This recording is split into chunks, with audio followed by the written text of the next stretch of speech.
Hello! Welcome back sa ating YouTube channel. This is Gabby's Vlog for today's vlog about the young personalities in TV and movies plus pop culture. But subscribe to the YouTube channel kung gusto ko mag-subscribe para like, shares, comments, and dear, sana marami na. Kung aabutin ng 120 subscribers or 130 subscribers, support natin at me.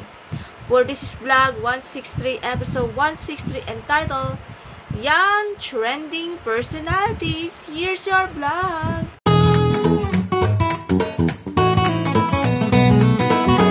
Simulan na natin. Una naman na natin tong singer na ito. Watch this.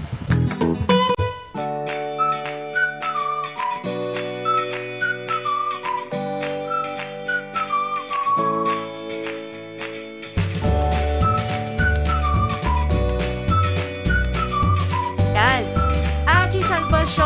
Full name called Angie Christine Gombutlet, pero last name di maintindihan. Parang siya to Russian ng last name.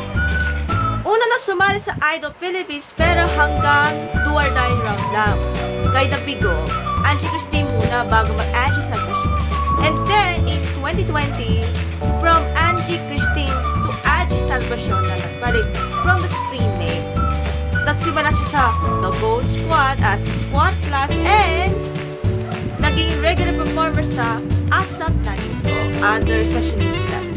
In 2021, Ade joined Pinoy Big Brother Celebrity Edition along with Eliza Valdez na hindi na siya kasali kasi withdraw na tuloy. SEA Games na siya. While Samantha Bernardo now newly have to. And by the way, a big comeback from Madam Inos and Brenda Mage last night or yesterday sa Pinoy Big Brother. Saya-saya sa dalawa yan. At ngayon, si Angie Salvation will have a new song entitled Dalampasigan, which is streamed on all digital platforms. Yes, support na natin yan. That's it for Angie Salvation's journey para sa Pinoy Big Brother. Now, para sa ating about basketball. Watch this.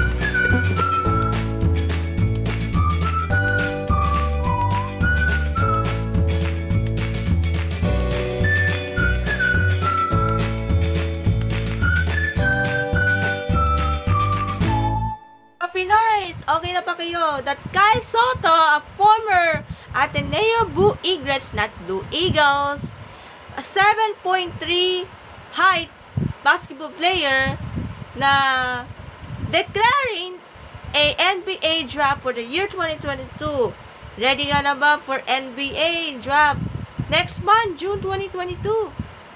Siya ang pinakaunang Pilipino gusto ko mag-draft bilang NBA player after PMM Jordan Clarkson from Utah Jazz.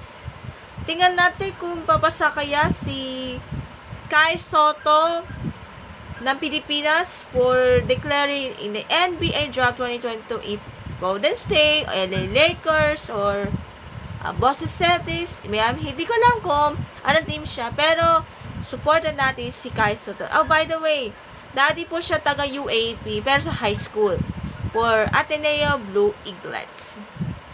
Ayan, thank you for supporting us to the young trending personalities and good luck to your journey. And that's it for this vlog. And hope to see you next vlog. Ping!